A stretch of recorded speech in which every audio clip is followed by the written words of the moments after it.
फूल भी नहीं खिलता यार, उंगली भी नहीं हिलती है, याद रख लो। तेरी आज्ञा के बिना खिलए न कबहूं फूल, पत्ता तो हिलता नहीं प्रभु के बिन अनुकूल।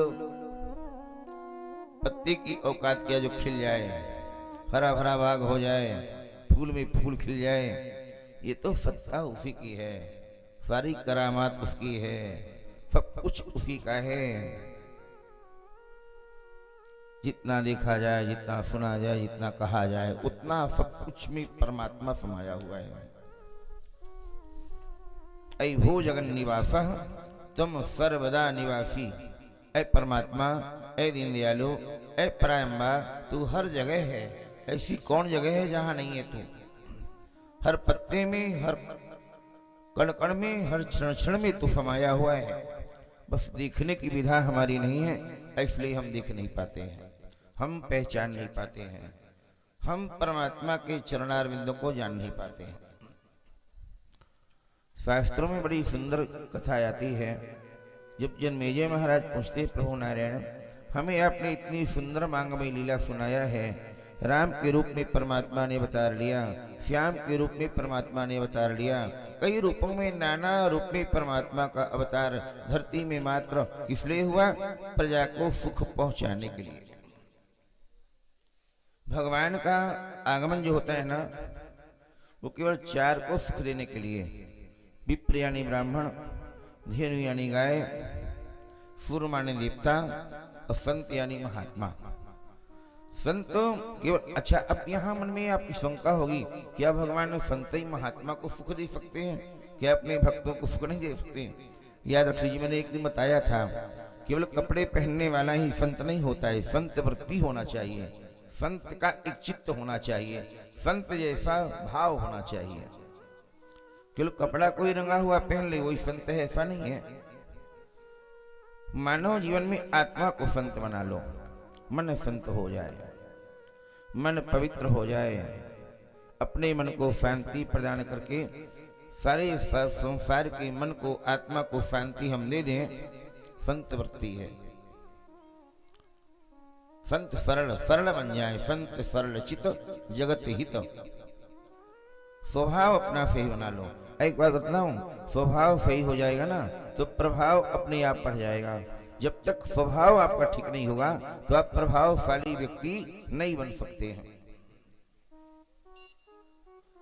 जन्मेजय महाराज कहते हैं, महाराज कृपा करके हमें अनसुईया जी का चरित्र, दत्तात्रेय नारायण भगवान की उत्पत्ति कथा सुनाइए। ये कथा सुनने के लिए बड़ी इच्छा मेरी आतुर है, क्योंकि आपने बताया ब्रह्मा अलग हैं, विष्णु अलग हैं, भोले भंडारी अलग हैं, लेकिन एक शरीर में भगवान ने ऐसा जन्म लिया है जो शरीर एक है पर चेहरा तीनों का है। ब्रह्मा का भी है, भगवान भोलेनाथ का भी है, और विष्णु भगवान का भी है। कथा आती है, अनसुईया नाम की नारी का विवाह, अनसुईया कन्या का विवाह अत्रि नाम के महात्मा से हुआ। और जब विवाह हो गया ना तो अत्रि नाम के महात्मा भगवान की समाधि में बहुत लीन रहते थे। जब मन में आ जाए परमात्मा का ध्यान लगाना चालू हो जाता था। अनसुईया को कोई प्रयोजन नहीं, अनसुईया तो सेवा में रहती थी, सेवा करने का मात्र प्रयोजन। सेवा कोई भावना मिल जाए, याद रखिए मेरी माताओं बहनों, सेवा चाहे पति की करो या परम पति करो। परम पति यानी परमात्मा, अब पति यानी अपने घर का पति जिससे तुम्हारा विवाह हुआ है। सेवा दोनों की करना चाहिए। पति करोगे ना तो भौतिक सुखों से आप परिपूर्ण रहोगे, अब परम पति की सेवा करोगी ना तो ये लोग से परलोक तक की रास्ता तुम्हारी अपने आप सुधर जाएगी, अपने आप सुधर जाएगी। मीराबाई ने इसीलिए कहा था, कई लोगों ने कहा कि आपने अपने पति को त्याग दिया, ससुराल त्याग दिया और आप बन बन जंगल जंगल घूम रही हो, रास्ते रास्ते घूम रही हो। तो मीराबाई ने एक ही उदाहरण दिया, एक ही शब्द बोला कि मैंने जीवन में पति को त्यागा नहीं है, मैंने परम पति को ही अपना पति मान लिया है, परम पति को अपना पति मान लिया है। मेरो तो गिरधर गोपाल, मेरो तो गिरधर गोपाल, दूसरो न कोई,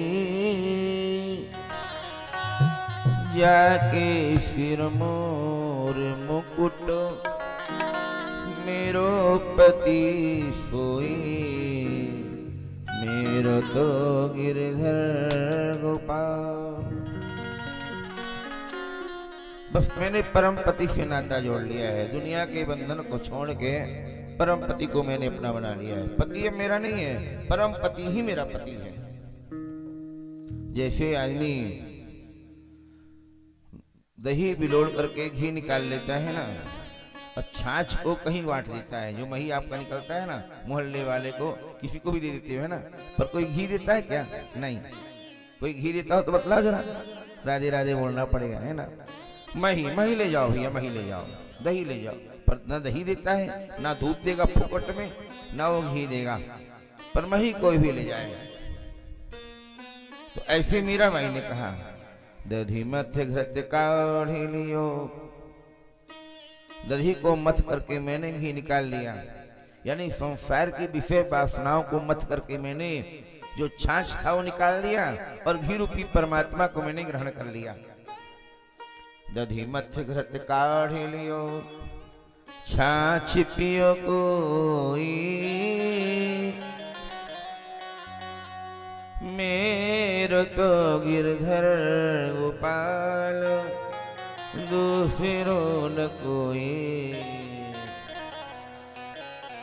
मैंने दही को मथानी चला करके घृत निकाल लिया, अब ये छाछ कोई पिए कोई मतलब नहीं है, मही कोई ले जाए, हमने घी रूपी परमात्मा को चयन कर लिया है और वो मिल गया। अच्छा, भगवान को मिलना सरल, बड़ा सरल है। आत्मा की भावना हो जाए तो भगवान कहीं भी मिल जाता है। पता है, मीरा को भगवान से प्रेम का हुआ, मीरा को भगवान को से प्रेम मात्र 8 साल की आयु से हुआ। कितने साल की आयु से? 8 साल। एक बार मीरा जी नाना के यहाँ गई थी, नाना के यहाँ, जैसे बच्चे लोग गर्मी की छुट्टी में जाते हैं नाना के यहाँ ना, अपनी छुट्टियां मनाने, ऐसे मीराबाई गई थी नाना के यहाँ। और नाना के यहाँ भगवान का सुंदर एक मंदिर था, राधा गोविंद का। राधा गोविंद के मंदिर की पूजा के बिना नाना जी कभी रहते नहीं थे। नाना जी एक दिन बीमार पड़ गए तो राधा माधव की पूजा नहीं कर पाए। बोले, मीरा बेटी तो एक काम करना, जाना गोविंद को भोग लगा के आ जाना, आज मेरी हिम्मत काम नहीं दे रही, बीमार टाइप की लग रही हूँ, जा गोविंद भगवान को भोग लगा के आ जा, खिला के आ जा। तो मीराबाई गई, बढ़िया थाल में सजाकर, चांदी की थाली में सुंदर हर प्रकार का भोजन लेके गई। अब मीराबाई ने भोग लगाया,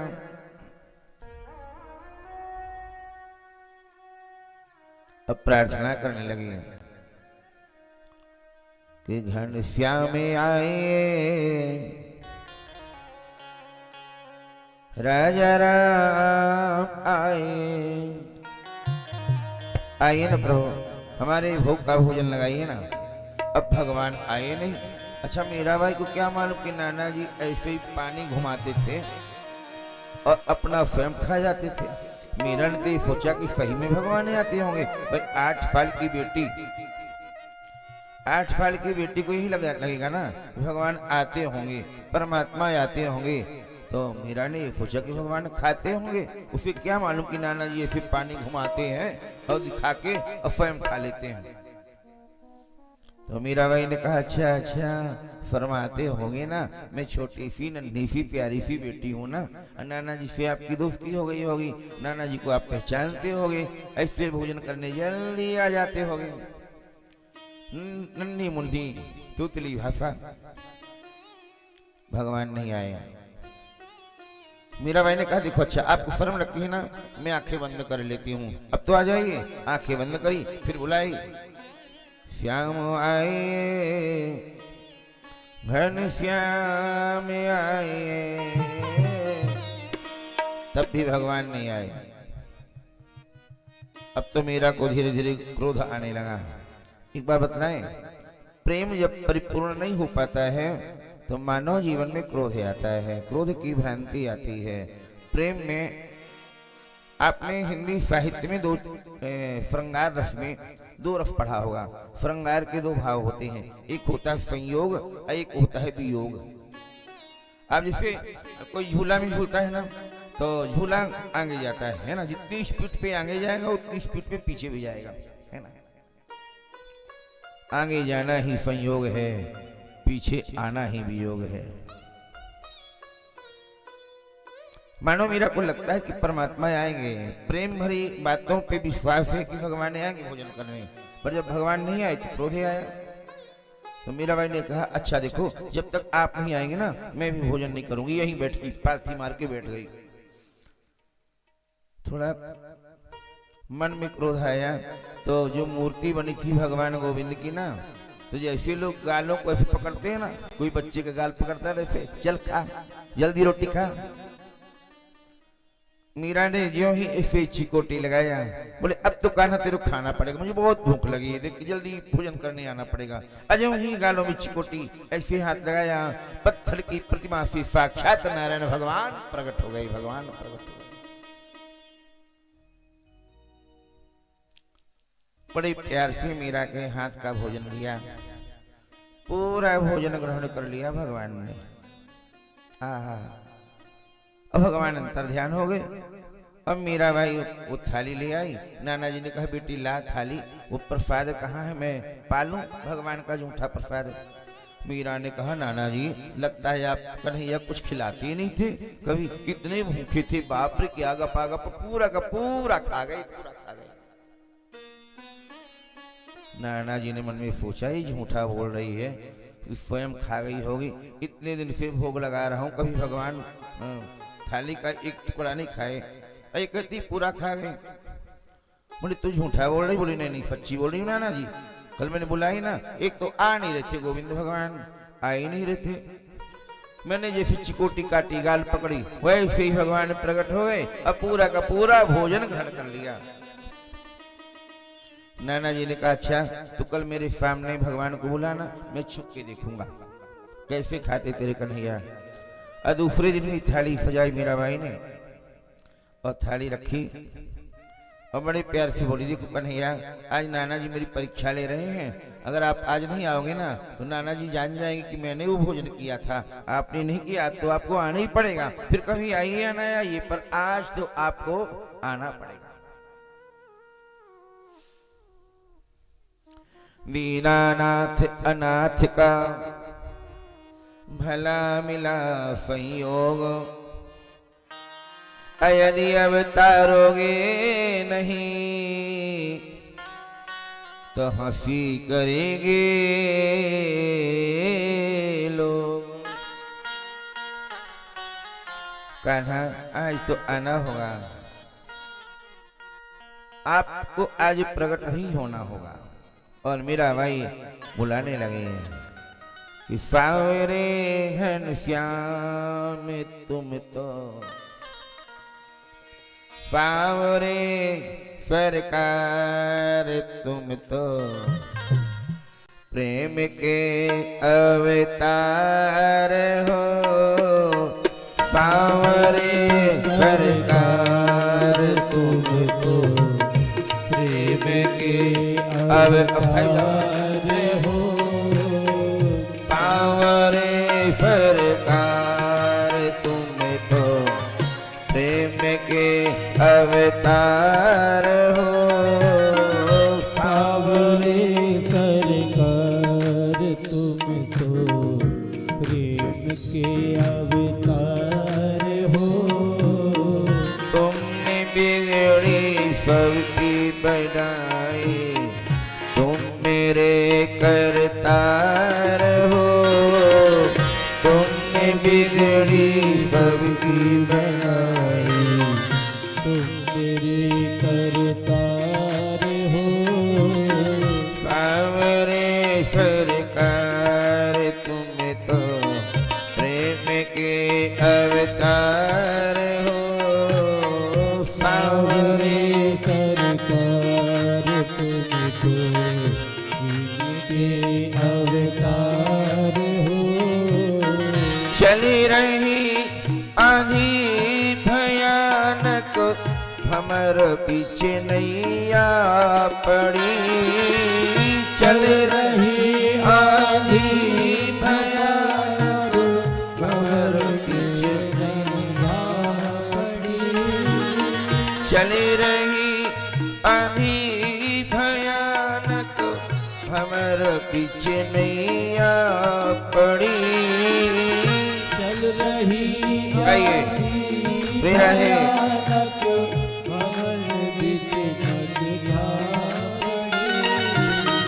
थाम लो पतवार गिरधर, थाम लो पतवार गिरधर, तब ही बेड़ा पार हो।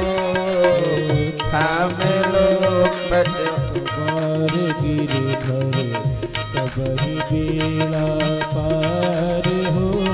हे सावरे सरकार तुम्हें तो प्रेम के अवतार हो।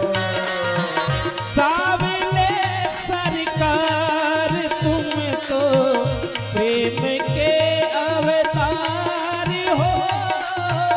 सावरे सरकार तुम तो प्रेम के अवतार हो।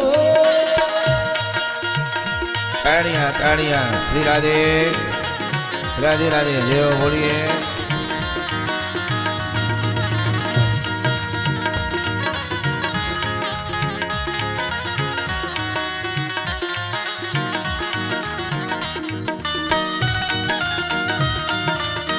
श्री राधे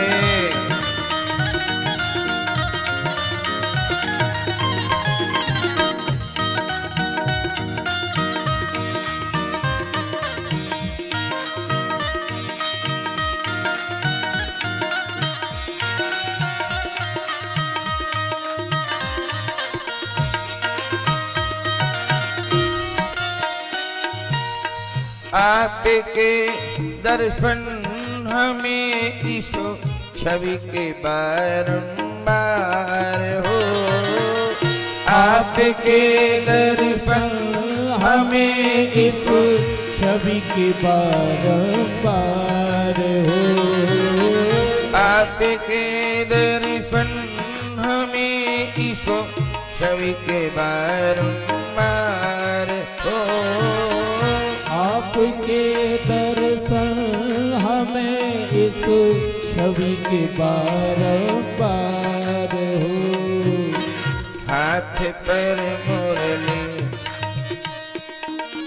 हाथ पर मुरली, मुकुट सिर पर गले में हार हो। हाथ पर मुरली, मुकुट सिर पर गले हार हो। मेरे सरकार तुम्हें तो प्रेम के अवतार हो। सरकार तुम तो प्रेम के अवतार हो। सावरे सरकार तुम तो प्रेम के अवतार हो। सावरे सर सावरे सर सावरे सरकार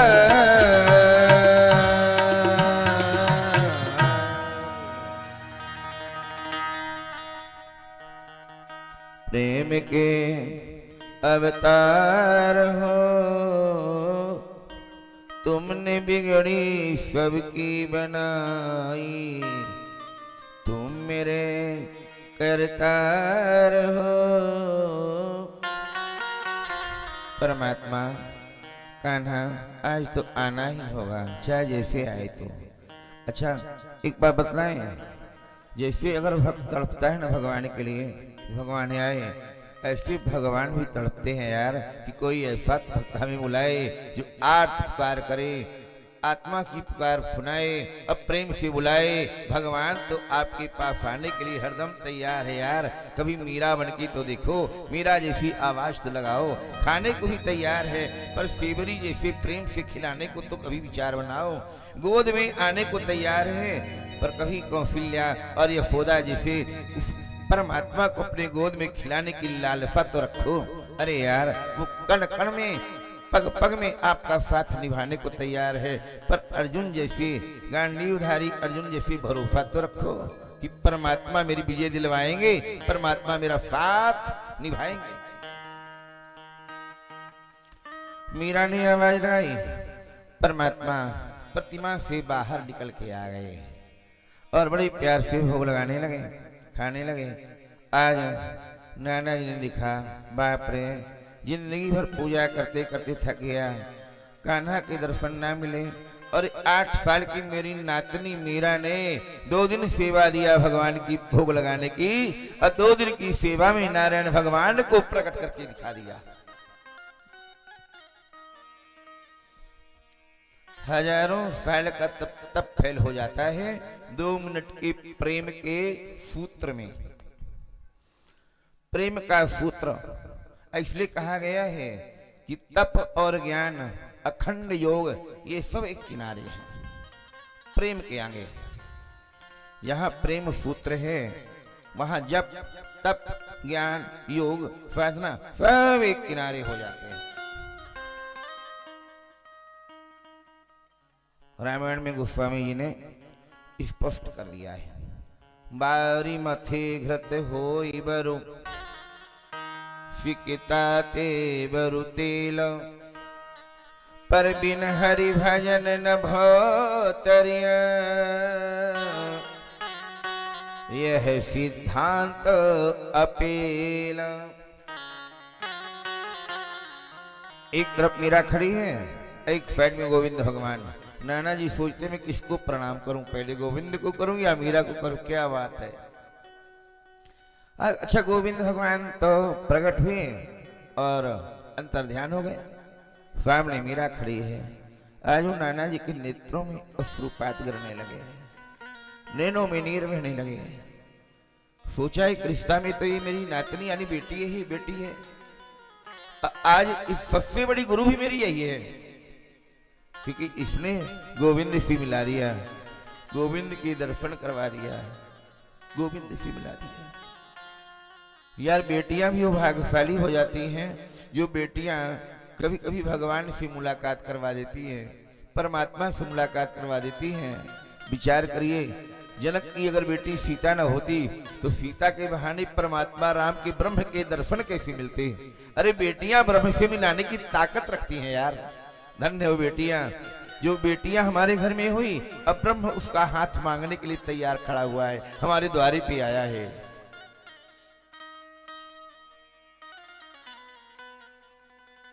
भाव से निकल गया, रोने लगे नाना जी, हाथ जोड़े, बोली बेटी अभी तक तो तुम हमारी बेटी थी, आज तो मेरी सचमुच में मां निकल गई, गुरु निकल गई, भावना में बहुत आगे बढ़ गई।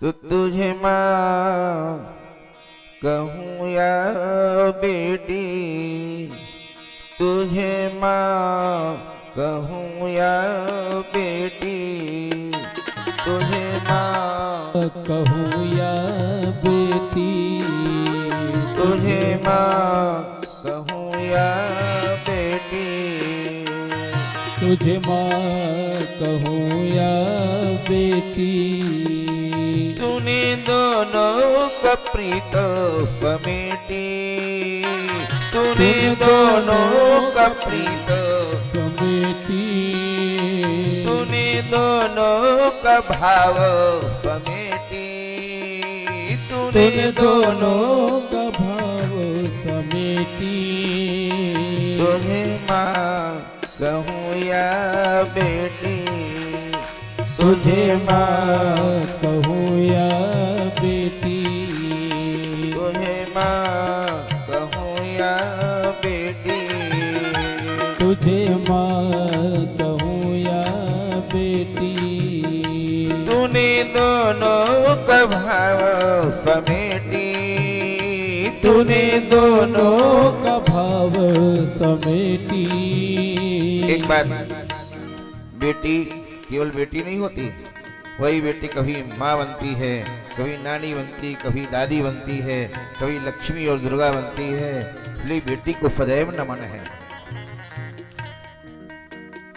तूने दोनों का भाव समेटी, तूने दोनों का भाव समेटी। तूने दोनों का भाव समेटी, तूने दोनों का भाव समेटी। तुझे माँ कहूँ या बेटी, तुझे माँ कहूँ या बेटी। तुझे माँ कहूँ या बेटी, तुझे माँ कहूँ या बेटी। तुझे माँ कहूँ या बेटी, तुझे माँ कहूँ या बेटी।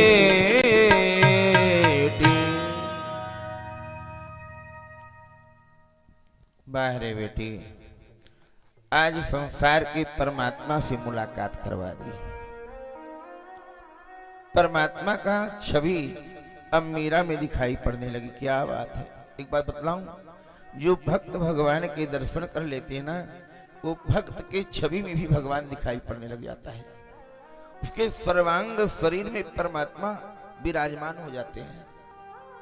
बस दृष्टि वैसी बना लो, आज ऐसी दृष्टि बनाओगे ना मेरे भाई, वैसी आपको सृष्टि दिखाई पड़ने लग जाएगी। दृष्टि का दोष है, दृष्टि सही हो जाएगी, सृष्टि अपने आप सही हो जाएगी। और उसी टाइम से जब मीरा ने गोविंद को देखा ना, जो गोविंद का नशा चढ़ा वो उतारे नहीं उतरा। अब क्यों नहीं उतरा जानते हैं आप जानते हो, गोविंद हो, राम हो या श्याम हो, इनका रंग कैसा जरा बतलाइए आप। कोई बता सकता है क्या भगवान का रंग कैसा है?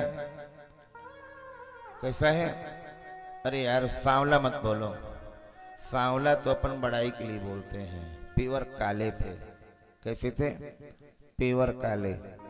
अब काले को काला बोल दो तो बुरा लगता है ना। अगर बोलो नहीं भैया कौन कहता है तू काला है, सांवला है, सांवला दिख रहा है, गेहुआ कलर है तेरा, तो उसको थोड़ा अच्छा चैन सुकून मिल जाता है। नहीं मैं काला नहीं हूँ, सांवला हूँ। जबकि सांवला मतलब काला होता है, काला मतलब सांवला होता है। अंधे को अंधा बोलो बुरा लगेगा, पर थोड़ा सूरदास बोल दो तो अच्छा लगेगा, है ना, पदवी बढ़ जाएगी सूरदास जी। तो भगवान ने काला रंग अपना क्यों बनाया? जानबूझ के बनाया, क्योंकि भगवान अपने शरीर की रचना स्वयं की है, ब्रह्मा ने नहीं किया। परमात्मा की शरीर की रचना जो हुई है, रचना और कलर रंग बनाना भगवान ने स्वयं किया है। आप कहेंगे महाराज कोई प्रमाण है कि भगवान ने अपने शरीर की रचना किया? हाँ, बिना प्रमाण की बात नहीं करूंगा। रामायण में जब भगवान का जन्म हुआ तो भय प्रगट कृपाला का जो दोहा है अंत में वो पढ़िए, आप प्रमाण मिल जाएगा। विप्रधेनु सुर संत हित अलीन मनुज अवतार, निज इच्छा, निज माने अपनी, अपनी इच्छा मतलब अपनी इच्छा से, निज इच्छा निर्मित तनु, निर्मित माने निर्माण करना, तनु माने शरीर, अपनी इच्छा से भगवान ने अपने शरीर का निर्माण किया। निज इच्छा निर्मित तनु माया गुण गोपार। यार भगवान ने जब अपनी इच्छा से अपने शरीर का निर्माण किया तो चाहते तो गोरे बन जाते, है ना, पर गोरे क्यों नहीं बने? काले ही क्यों बने? इसलिए बने, भगवान जानते हैं कि काले रंग में कभी नीला रंग नहीं चढ़ता, काले में कभी पीला भी नहीं छूता है, काले में व्हाइट भी नहीं होता है। रहीम जी ने कहा है कि रहीमन काले रंग में चढ़त न दुबजो रंग। हर रंग में दूसरा रंग आ जाएगा, पर काले रंग में कभी दूसरा रंग नहीं आएगा। इसलिए मीराबाई ने गाया है कि लाल ना रंगाऊं मैं तो हरी ना रंगाऊंगी, अपने ही रंग में कान्हा रंग दे चुनरिया, श्याम पिया मोरी रंग दे चुनरिया। और ये भी बोला कि ऐसो रंग रंगियो कान्हा कबहू न छूटे। काले कपड़े को आप कोई धोबी के पास दो या धुलने वाले के पास दो, भाई के पास, भैया इसे तू व्हाइट बना के ला या हरा करके ला, तो क्या लाएगा? भले आप 10,000 रुपए का इनाम दे दो। काला कपड़ा साफ करेगा पर निकलेगा काला हो। तो मीरा बाई ने गाया है कि सो रंग रंगियो कान्हा कबहू न छूटे। अरे यार धोवन धोवे चाहे सारी रे उमरिया, श्याम पिया मोरी रंग दे चुनरिया। यानी भगवान कहते हैं जिसको मेरे स्वरूप का सामला रंग चढ़ गया, सामला स्वरूप जिसके भक्ति का रंग चढ़ गया, उसके शरीर में विषय वासना काम क्रोध रूपी लाल हरा नीला पीला रंग कभी नहीं चढ़ पाएगा।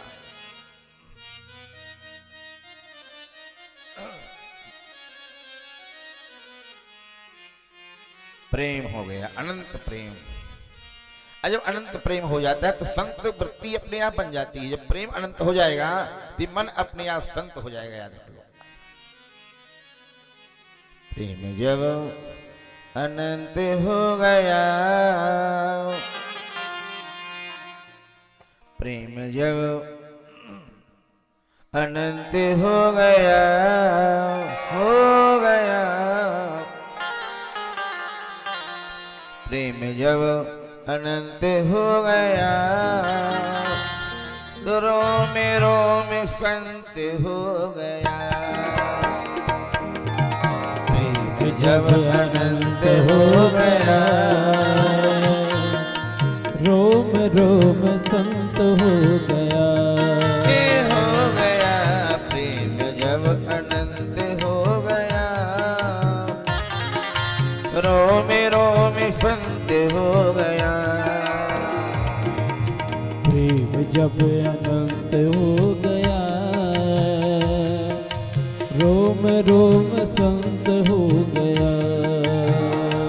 हजी रोम रोम संत हो गया, अजी रोम रोम संत हो गया।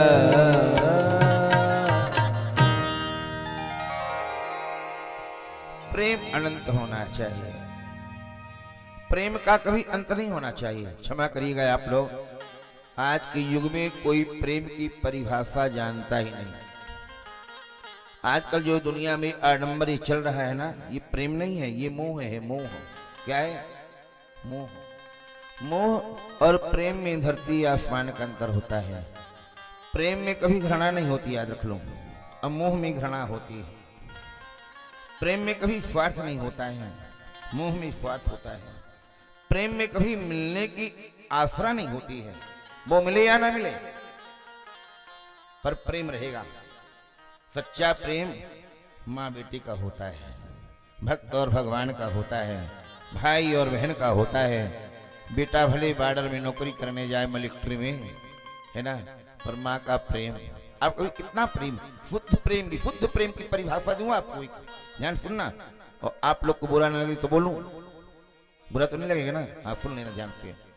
काश अगर कोई बेटा नौकरी में होता है ना, कहीं भी नौकरी करता है, और बेटा अपनी घरवाली को 10 साड़ी ले आए, शायद घरवाली उस साड़ी पे कोई पसंद भी आती है, कोई नहीं भी आती, ना नुकुर कर सकती है कि आप ये कहाँ से उठा लाए। पर कभी माँ को 200 रुपए की साड़ी लेके जाना, ज्यादा नहीं 200 रुपए की साड़ी लेके जाना, वो माँ का प्रेम यार। ना वो छींट देखती, ना वो कपड़ा देखती, ना वो कपड़े का मोल देखती है, बस मेरा बेटा लाया है, ना जाने कितने मोहल्ले भर को बता के प्रचार कर देती है कि मेरा बेटा लाया है। ये ना, ये तो मेरा बेटा लाया है। कपड़े लगते की पूर्ति तो मेरी माँ ही बेटा ही करता है। जब आता है तब साड़ी लेके आता है, जब आता है कुछ न कुछ सौगात लेके आता है। वो प्रेम को देखिए यार, वो माँ कभी छींट नहीं देखती, ना कपड़ा देखती है, वो तो बेटा लाया है, मेरा बेटा मुझे पहनाने के काबिल हो गया, बस इतनी खुशी में बेचारी झूम उठती है। ये खुशी उसके जीवन की भरपाई कर देती कि मेरा बेटा मुझे पहनाने के काबिल हो गया, मुझे खिलाने के काबिल हो गया। और मेरी आज की युग परंपरा की देवियों, ऐसी बूढ़ी माताओं का दिल मत दुखाया करो, मत दुखाया करो। आपको पति तब मिला है जब माँ ने बेचारी ने रात रात भर जग करके आपके पति को पाला होगा, पैर में उसकी छाला भी पड़े होंगे, ना जाने कितनी गरीबी असहाय मजबूरियां झेल करके आपके पति को उसने पाला है, तब आपने दूल्हा के रूप में उसकी बेटी को पाया है। इसलिए उस बूढ़ी माँ बूढ़ी पिता को कभी लाचार मत किया करो मेरे भाई, मत किया करो, ना तो आप भी कभी बूढ़े माँ बाप बनोगे, पक्का है बनोगे, पक्का। सच्चा प्रेम, आत्मा का प्रेम, आत्मा का प्रेम भाई और बहन का। कोई बहन आती है अगर मायके तो कोई भाई प्रॉपर्टी नहीं देता है।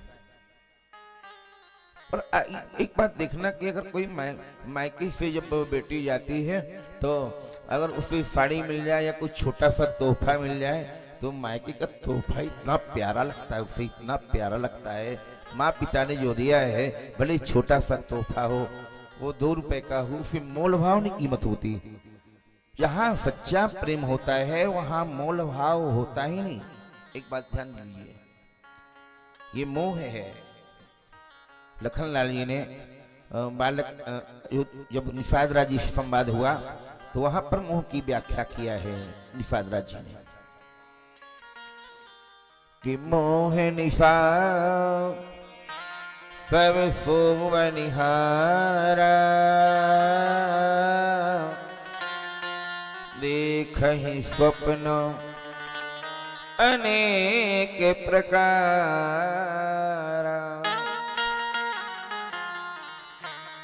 हम ये दुनिया के आडंबर में भटक रहे हैं ना, ये मोह रूपी रात्रि में सो रहे, मोह रूपी रात्रि है ये।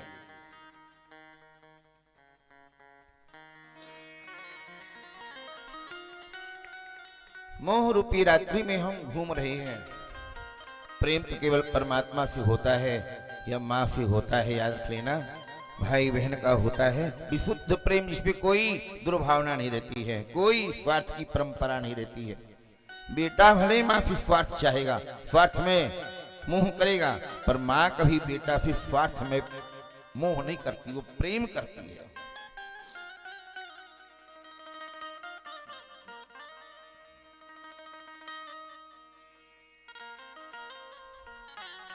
गुरु ग्रंथ में लिखा है कि प्रेम परमात्मा को पाने की एक सहज रास्ता है। एक बार बतलाऊं, ध्यान सुनना।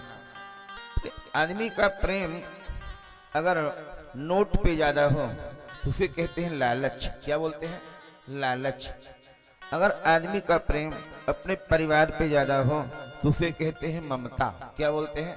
ममता। आदमी का प्रेम अगर मोहल्ले से ज्यादा हो, इस संसारिक नियमों से ज्यादा हो, भौतिकवाद में हो, इसे कहा जाता है माया। क्या है ये? माया। और आदमी का प्रेम अगर परमात्मा के चरणारविंदों से हो जाए तो इसे कहा जाता है सच्चा प्रेम। प्रेम केवल परमात्मा से होता है। प्रेम केवल परमात्मा से होता है। अनसुईया ने परमात्मा से प्रेम किया, परमात्मा को ध्यान लगाया, परमात्मा का भजन किया। अत्रि नाम के महात्मा भगवान के भजन में मगन है और अनसुईया अपने पति भक्ति में भगवान का ध्यान करते जा रही है, ध्यान करते जा रही है। कथा आती है एक बार 10,000 वर्ष की समाधि के बाद अत्रि नाम के महात्मा का ध्यान खुला।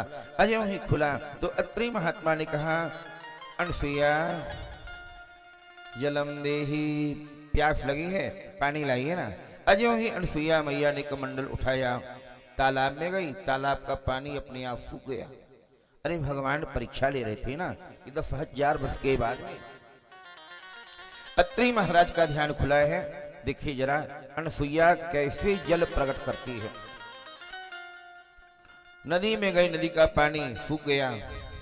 गंगा मैया से पानी मांगी तो गंगा कहां से निकली है? भगवान विष्णु के चरणारविंदों से। भगवान ने मना कर दिया, नहीं तुम्हें नहीं जाना। यमुना से याचना करी, जल दीजिए, हमारे पति को प्यास लगी है। यमुना ने मना कर दिया। जब कोई नदी नहीं आई, कोई तालाब पानी नहीं दिया, कोई कुआं ने पानी नहीं दिया, कोई बावली ने पानी नहीं दिया, तो अनसुईया जी ने अपने मन से प्रार्थना करी, हे भगवान, ऐ प्रभु नारायण, ऐ देवता, अगर मेरे पति पर धर्म की शक्ति हो और मैंने मन क्रम वचन से परमात्मा पति को चाही हूं, तो आज मैं जहां खड़ी हूं यहीं पर जल प्रकट हो जाए। तो मैया ने हाथ जोड़ करके प्रार्थना कर रही है, हाथ जोड़ करके प्रार्थना कर रही है। मंद मंद नेत्रों से आंसू बहते जा रहे हैं कि 10,000 वर्ष के बाद में हमारे पति का ध्यान खुला। अधिकार ऐसी नारी को अगर पति को एक लोटा पानी ना पिला पाए। हे देवता, ऐ परमात्मा, क्या मेरा इतना भी पूर्ण नहीं कि मैं एक लोटा पानी अपने पति को ना पिला पाऊं, अपने पति की प्यास ना बुझा पाऊं? धिक्कार मेरे जीवन को, धिक्कार मेरे जीवन को। ऐसे करके हाथ करके ऐसे जोड़ रही है। हाथों में जो चूड़ियां पहनी थी ना, जब चूड़ी टकराती है तो किन किन की आवाज आती है। राइट। ऐसे मैया ने प्रार्थना किया और आंसू बह रहे हैं। वैसे मैया रानी के किन किन की आवाज से, प्रार्थना से प्रकट एक वहां से नदी का उद्गम हो गया। जो नदी का उद्गम हुआ, मैया के मंद मंद रोने की प्रार्थना में जो और किन किन चूड़ियों की आवाज से जो नदी प्रकट हुई ना, उसी गंगा का, उसी नदी का नाम मंदाकिनी गंगा के नाम से जाना गया। बोलिए मंदाकिनी गंगा मैया की जय। मंदाकिनी गंगा जो है चित्रकूट से प्रकट हुई है। आप गए होंगे चित्रकूट में। मंदाकिनी गंगा, चित्रकूट में दो ही तो आधार हैं, कामदगिरि मंदाकिनी, चित्रकूट चित चारो, तुलसी सुभग स्नेह बस, श्री रघुवीर बिहार। कामदगिरि मंदाकिनी, चित्रकूट में मात्र कामता नाथ जी भगवान, मंदाकिनी गंगा का प्रेम प्रवाह जो बह रहा है। स्नान करना, कामतनाथ की परिक्रमा लगाना। अजो ही मंदाकिनी गंगा प्रकट हुई। मंदाकिनी गंगा में अनसुईया मैया ने कमंडल डुबाना चाहा। मंदाकिनी गंगा ने कहा, अनसुईया, कि आपके पति का पूजा का कमंडल है, ये पात्र अशुद्ध है, इसे ना डुबाइए। तो मैया पानी कैसे ले जाऊं? बोले एक काम करिए ना, जहां आपके पति है वहीं चलिए, आगे आगे आप चलिए, पीछे पीछे मैं चलूंगी। क्या बात है, आगे आप चलिए, पीछे मैं स्वयं चलूंगी। बाहरी पति पता नारियों का प्रभाव, आगे आगे अनसुईया जा रही है और पीछे पीछे मंदाकिनी गंगा। सीधे जाकर जहां अत्रि नाम के महात्मा की समाधि लगी है वहीं ले जाकर के नदी को रख दिया। अरे महाराज पानी पीजिए ना, जल लाई हूं, जल ग्रहण करिए। अत्रि महाराज ने देखा कि बाप रे, यहाँ तो पूरी नदी का उद्गम हो गया, नदी आ गई। कहा मैं एक लोटा पानी प्यास बुझाने के लिए मांगा था, यहाँ तो संपूर्ण नदी ही आ गई। अब तो 3 त्रिलोक में हाहाकार हो गया। भगवान विष्णु ने कहा, अरे लक्ष्मी, आज तुम्हारी सेवा में आनंद नहीं आ रहा। देखो ना, अत्रि की पत्नी अनसुईया ने मंदाकिनी गंगा को प्रकट कर दिया है। भाव ऐसा होना चाहिए, ध्यान ऐसा होना चाहिए। अब तो लक्ष्मी को महाक्रोध आने लगा। अच्छा, ये सनातन का एक नियम है, नारी के सामने दूसरी नारी की प्रशंसा की जाए तो नारी को बर्दाश्त नहीं होगा, राधे राधे बोलना पड़ेगा, है ना। तो लक्ष्मी जी को बड़ा क्रोध आया। बोले आप जब देखो अनसुईया का गुणगान गाते रहते हो, अनसुईया की बड़ाई करते हो, जाइए वही अनसुईया के पास। ब्रह्मा ने ब्रह्माणी से कहा, बाप रे ब्रह्माणी, तुम्हारी इतनी ताकत नहीं है, तुम कोई नदी को प्रकट कर लो। पर बाहरी अनसुईया का तप बल मंदाकिनी गंगा को प्रकट कर दिया। सारे सब लोग अपनी अपनी पत्नियों से बड़ाई करने लगे। पूरे 3 त्रिलोक में हाहाकार हो गया, सब जगह बड़ाई होने लगी। मंदाकिनी गंगा की प्रार्थना होने लगी, अनसुईया मैया की प्रार्थना होने लगी। अब तो तीनों देवियों को सहन नहीं हुआ। तीनों देवियां बेचारी समुद्र के किनारे बैठी बड़ी चिंता में बैठी थी। इतने में सोचा भैया हमारी मन की शंका को दूर कौन करेगा। बोले कौन समझाए कि क्या उपाय करना पड़ेगा। तो मन में आया एक ही आदमी है। बोले कौन। बोले नारद जी। नारद जी का ध्यान किया गया, सबने ध्यान लगाना चालू कर दिया, प्रार्थना करना चालू कर दिया कि नारायण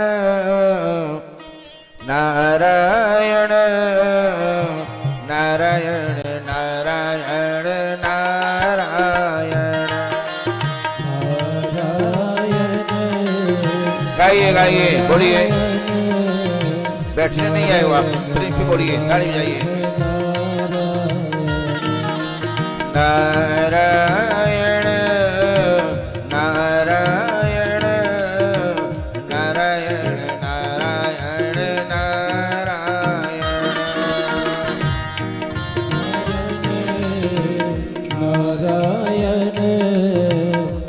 नारायण नारायण नारायण। लक्ष्मी नारायण नारायण नारायण लक्ष्मी नारायण नारायण नारायण। लक्ष्मी नारायण नारायण नारायण लक्ष्मी नारायण नारायण नारायण। नारायण नारायण नारायण नारायण नारायण। गाइए वीरा दे। नारायण श्रीमन नारायण नारायण नारायण।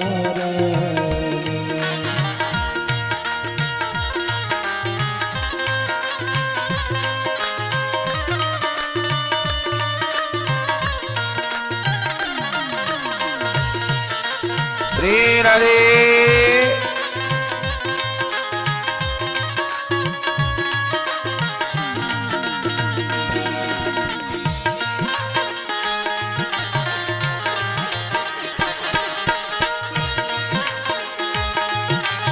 ये हो ये हो।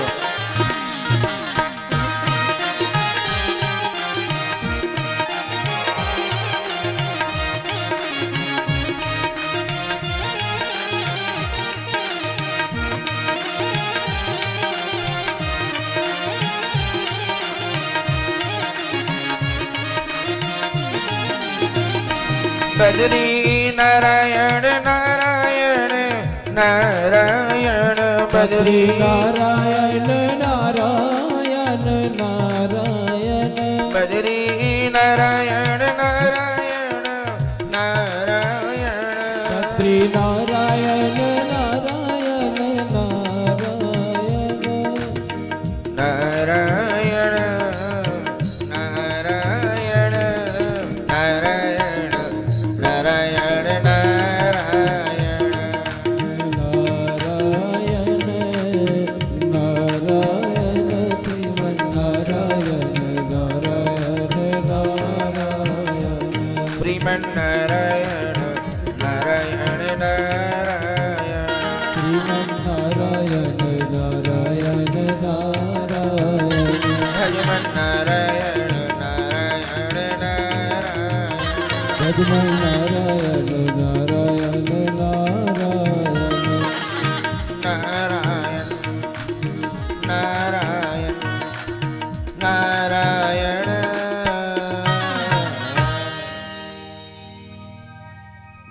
नारायण भगवान की जय हो। नारद जी का ध्यान किया गया। नारद जी देवर्षि हैं, देवताओं देवर्षि। नारद जी आ गए। देवियों प्रणाम, कहिए आपने कैसे हमारी याद किया, आपके देवता कहाँ है। अच्छा नारद जी सब जानते हैं, ऐसी बात नहीं है कहाँ क्या हो रहा है। वो देवर्षि है, ऐसी कोई बात है कि नारद जी से छिपी हो। पर नारद जी थोड़ा अनूठापन दिखाया। अरे आपके पति देवता कहाँ है, ना जाने दिखाई नहीं पड़ रहा है। बोले महाराज जी आप ज्यादा हंसी मजाक ना करिए, आजकल हमारी पतियों से बन नहीं रही है। अच्छा क्यों नहीं बन रही, कारण क्या हो गया? अरे वो जब देखो तब अनसुईया का गुणगान गाते रहते हैं। अनसुईया अच्छी है, मंदाकिनी गंगा को प्रकट कर दिया, अनसुईया महान नारी है। महाराज जी ऐसा कोई मंत्र बतलाओ या उपाय बतलाओ कि महाराज जी वो अनसुईया का नाम भूल जाएं, उसका बड़ाई ना करें, हमारी बड़ाई करें।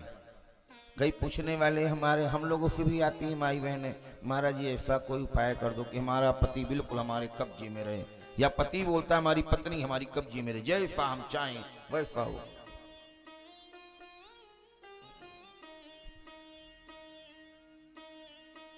हाँ कभी कभी हो जाती है पति पत्नी का तो मामला है। एक घर परिवार में पति पत्नी रहते थे तो वो आए 2-4 दिन में लड़ाई हो जाती थी। एक दिन लड़ाई झगड़ा हो गया, इतना लड़ाई का तूल पकड़ लिया कि बोल बातचीत करने की बंद भी मूड में आ गए। पति ने कहा आज तेरे से बात बंद, पत्नी ने कहा आज बात बंद, नहीं बोलना, बोले नहीं बोलना। ठीक। अब पति देवता को अगले दिन एरोप्लेन से बॉम्बे जाना था, यार कल ही जाना है, और आज ही बोला बातचीत होना बंद हो गई। अब पति को थोड़ा नींद लेट उठती थी, 9 बजे तक उठते थे साहब जी।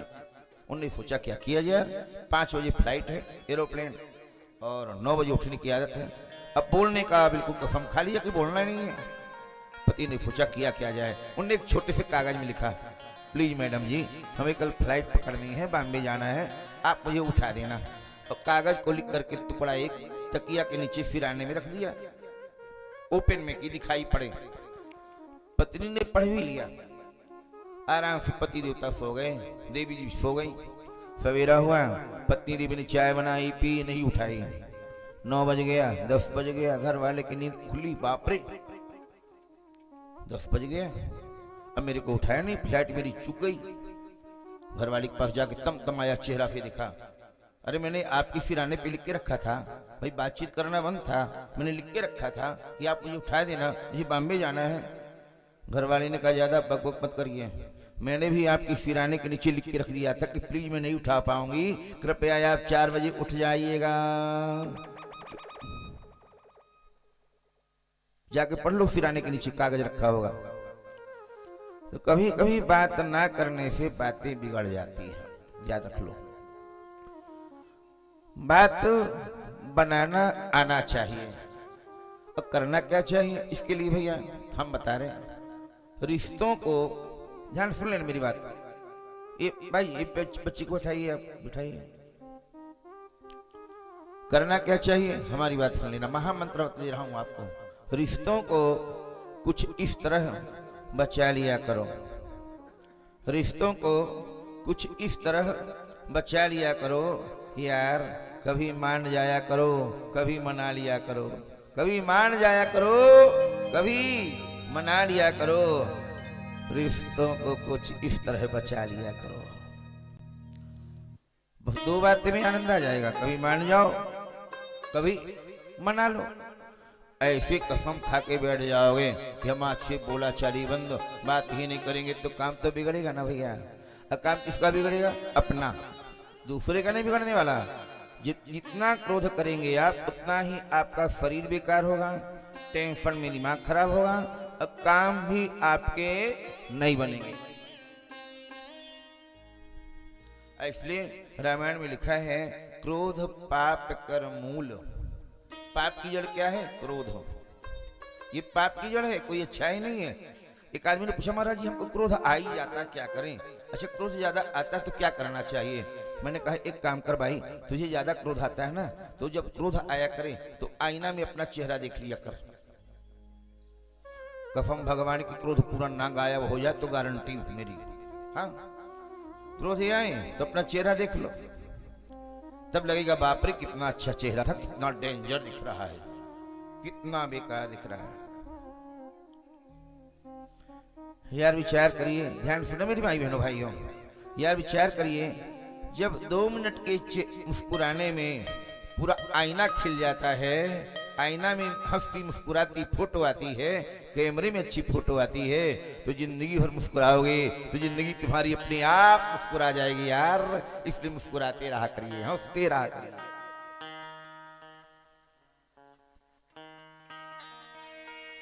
आप रोज बोलते हो ना, सदा वसंतम हृदयारविंदे भवम भवानी सहितम नमामि।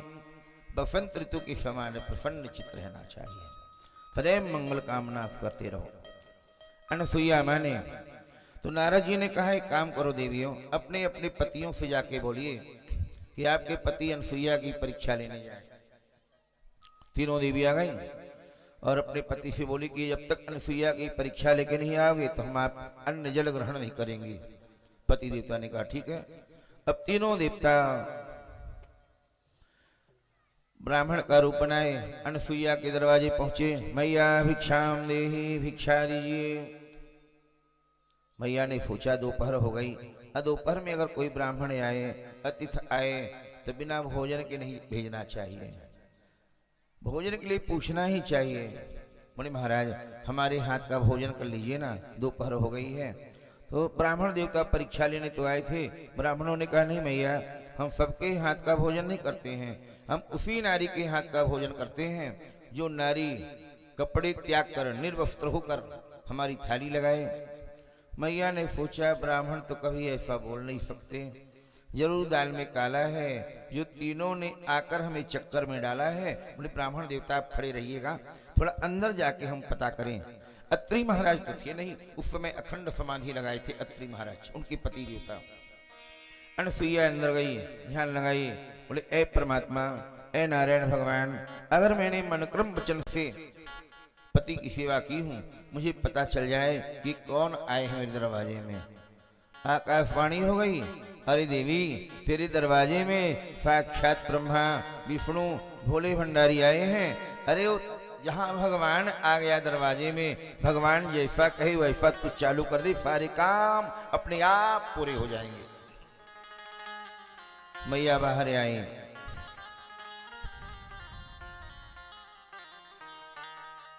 आइए महाराज, आइए भगवान, जैसे आपकी कामना है ना, जैसा आपने कहा है वैसी थाली में लगाऊंगी, आप बिल्कुल चिंता न करिए। अजो ही तीनों देवता अनसुईया माँ के चौखट के अंदर गए ना, वैसे ही तीनों देवता 2-2 महीने के बच्चे हो गए, 2-2 माह के बालक हो गए। रोने लगे क्या क्या करके। मैया अनसुईया ने सुंदर बढ़िया झूला पालना डाला, तो पालने में तीनों देवता 2-2 महीने के बालकों को तीनों को पड़ा दिया, झुलाने लगे। कभी ब्रह्मा रोए तो कभी विष्णु रोए, कभी भोले भंडारी रोए। बड़ा आनंद आया यार, जिसके घर में एक बेटा ना हो और 3-3 भगवान बेटा बन करके झूला में झूले, उस माँ की सराहना क्या। अरे यशोदा मैया ने तो कन्हैया भर को झुलाया होगा, कौशल्या ने माता राम को झुलाया होगा, पर अनसुईया माता ने ब्रह्मा विष्णु और भोले भंडारी तीनों को बेटा बना करके झूला में झुला रही। ऐसी माँ के भाग की बड़ाई क्या करना यार। पालना डाल अनसुईया डालो पलना,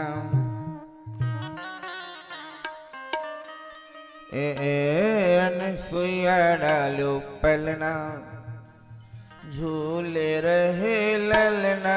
अनसुईया डालो पलना, झूल रहे ललना। अनसुईया डालो पलना, झूल रहे पलना। अनसुईया डालो पलना, झूल रहे ललना।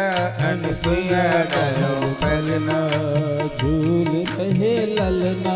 अनसुईया डालो पलना, झूलाए रही ललना।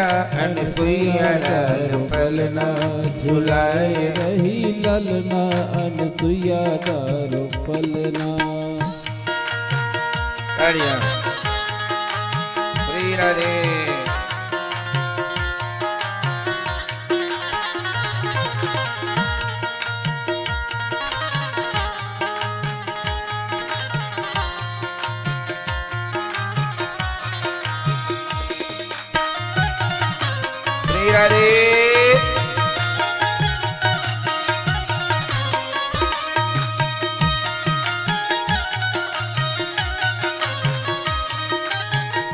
काहे केरो बनो है पालनो, काहे केरो बनो है पालनो, काहे केरो बनो है पालनो, काहे केरो बनो है पालनो, काहे के लागे वहाँ विपुलना झूल रहे ललना, अनसुईया डालो पलना झूल रहे ललना, अनसुईया डालो पलना झूल रहे अनसुईया डालो पलना झुलाई रही ललना, अनसुईया डालो पलना झुलाए रही ललना।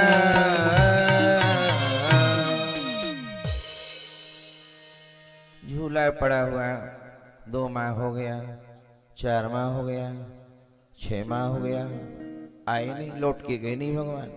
अब देवी यहाँ चिंता में पड़ गई कि हमारे पति देवता जब से परीक्षा लेने गए हैं ना, लौट के नहीं आए। अब खबर कौन बताए? उस टाइम में जमाने में अगर मोबाइल चलता शायद पता कर लेती कि कहाँ हो। राधे राधे बोलना पड़ेगा, है ना। मोबाइल तो चलता नहीं था, कोई दूर संचार विभाग था नहीं। एक ही डिपार्टमेंट थे संचार विभाग वाले, नारद जी महाराज, जो यहाँ की वहां सब बताते थे खबर, पूरी पूरी खबर, सारे ब्रह्मांड की खबर, कहाँ क्या हो रहा है। नारद जी को बुलाया गया, नारद जी आए। अच्छा, नारद जी से कहा गया महाराज बताइए ना, हमारे तीनों देवता गए हैं तब से आए नहीं। नारद जी जानते थे पर उन्होंने थोड़ा ध्यान लगाया। अरे बोले देवियों, बड़ा गलत हो गया। क्या हो गया महाराज, जल्दी बताइए ना। बोले जहाँ गए थे परीक्षा देने, स्वयं परीक्षा में पास नहीं हुए, फेल हो गए। क्या हो गया महाराज? अरे बोले आपके पति देवता को 2-2 माह के बच्चे बना करके झूला में अनसुईया मैया झूला रही है। अब क्या होगा? बोले अब क्या होगा, वो तो चल के आ नहीं पाएंगे, अब आप ही लोग को जाना पड़ेगा लेने के लिए अपने पति देवता को। देवियों ने कहा महाराज ऐसा कभी हुआ कि घरवाली अपने घरवाले को लेने जाए? राधे राधे बोलना पड़ेगा भाई, दूल्हे राजा पत्नी को लेने आए तो अच्छा लगता है। नारद जी ने कहा भी आपका मामला है, कैसे क्या करती हो, पर बिना लिए जब तक न जाओगी तो नहीं आएंगे। अब तीनों देवियों ने सोचा भाई जाना ही पड़ेगा। अब तीनों देवी आ गई और अनसुईया माँ के दरवाजे में, मैया प्रणाम। माता अनसुईया बाहर आई। कहाँ से आई हो देवियों? तीनों ने अपना नाम बताया, हम लक्ष्मी हैं, ब्रह्माणी हैं, ये पार्वती हैं। मैया आपके यहाँ हमारे पति देवता ब्राह्मण का रूप बना करके आए थे भिक्षा मांगने। आप, हमने सुना है कि आपने झूला में उन्हें 2-2 महीने के बच्चे बनाकर झूला दिया है, हमको दे दीजिए ना, हम लेने आए अपने पति देवता को। मैया ने कहा हाँ हाँ बात तो सही है, वो झूला में झूल रहे, चलिए ना अंदर चलिए और ले लीजिए अपने अपने पति देवता को। तीनों देवियां जाने का विचार बनाई, पर मन में सोचा कि अनसुईया के चौखट के अंदर हमारे पति देवता गए, 2-2 माह के बालक बन गए, मान लो कहीं हम भी जा नहीं पाए और हम भी 2-2 महीने की बन गई, तब तो हो गया कल्याण। जय श्री राधे। तो तीनों ने कहा नहीं मैया एक काम करिए ना, वो झूला बाहर निकाल के रख दीजिए। मैया ने कहा जैसी आपकी इच्छा। तो वो झूला को माता रानी ने बाहर ला के रख दिया। तो मैया हमारे पति देवता को दीजिए ना। मैया ने कहा देखो तीनों बिल्कुल एक जैसे दिखाई पड़ते हैं, अब मैं पहचान नहीं पा रही कौन कौन सा है, ब्रह्मा कौन विष्णु कौन। तो भैया आपके पति हैं, आप तो पहचानती होंगी ना, तो आप उठा लीजिए, उठा लीजिए, आपकी तो है। तो सबसे पहले लक्ष्मी जी दौड़ी दौड़ी गई, हम उठा लें। और जैसे देखा वो छोटे छोटे नन्हे मुन्ने बच्चे बिना कपड़े के हाथ पैर ऐसे हिलाते, तीनों एक दूसरे को देख के हंस रहे हैं। बढ़िया। लक्ष्मी जी को थोड़ा अटपटा लगा, आंखें बंद कर ली, सोचा हाथ बढ़ाया उठा ले, पर मन में एक शंका आ गई। जैसे हाथ बढ़ाए उठाने के लिए मन में एक शंका आ गई कि मान लो कहीं धोखा से विष्णु भगवान की जगह डुकरा दाऊ ब्रह्मा जी अगर आ गए हाथ में तो।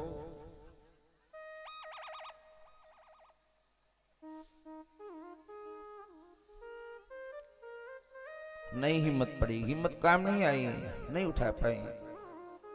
लक्ष्मी कहा गया कि आप ही उठाइए, ब्रह्माणी को, ब्रह्माणी भी नहीं उठाई, पार्वती भी नहीं उठा पाई। अंत में तीनों देवियों ने हाथ जोड़ लिया, मैया हम हार गई, आप जीत गए, हमारे पति देवता को हमारे हाथ में दीजिए ना। मैया ने तीनों बालकों को उठा के एक एक के हाथ में दे दिया।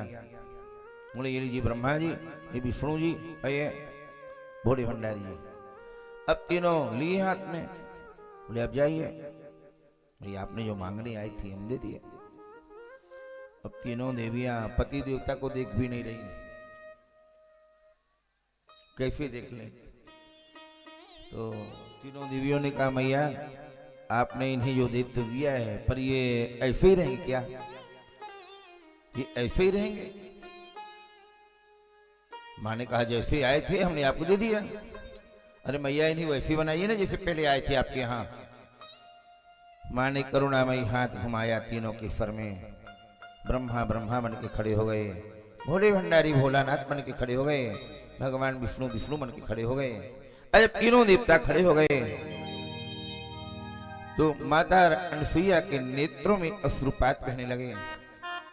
माँ ने कहा देवताओं, आज तक आप मेरे झूला में झूलते थे ना, तो ऐसा लगता था कि तीन तीन बेटों की मैं माँ हूँ और तीन तीन बेटा आज मेरे आंगन में खेल रहे हैं। आज तुम चले जाओगे, आज मेरा झूला खाली हो जाएगा।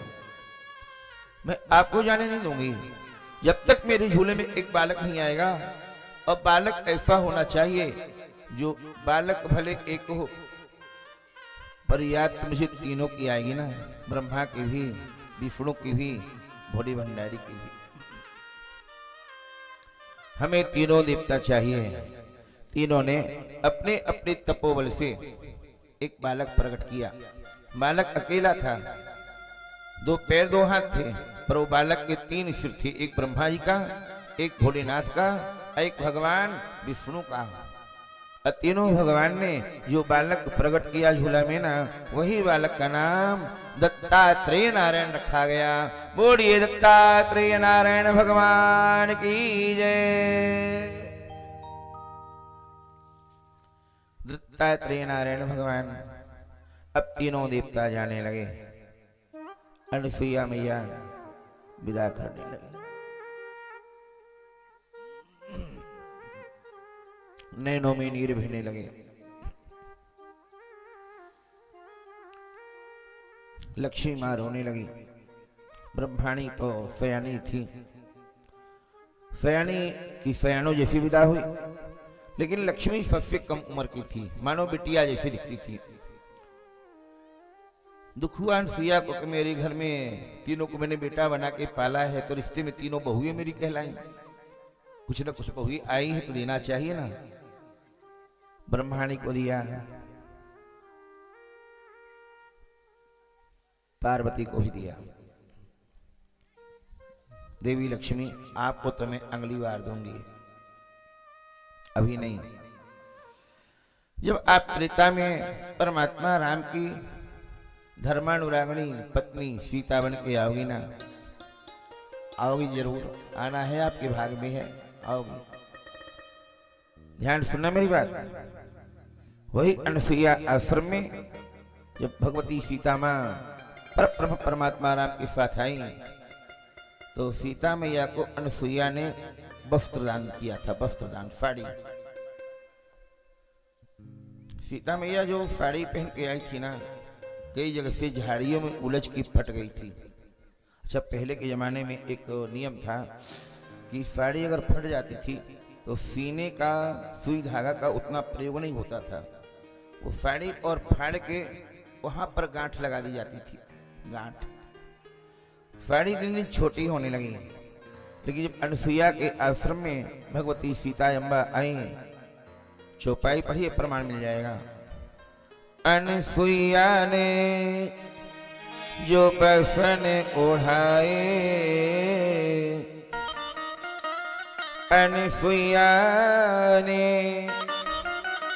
जो बसन ओढ़ाए, नित्य नव नूतन अमल सुहाए। अनसुईया मैंने जो वस्त्र पहनाया ना, वो नित्य नया होता था। नित्य नया, जितनी बार धुला जाए उतनी बार नित्य नया होता था, उतनी बार नित्य नया। और अनसुईया मैंने यहाँ पर सीता को बेटी मानकर, पुत्री मानकर, बहू मानकर पतिव्रत धर्म के लक्षण सिखाया। उत्तम के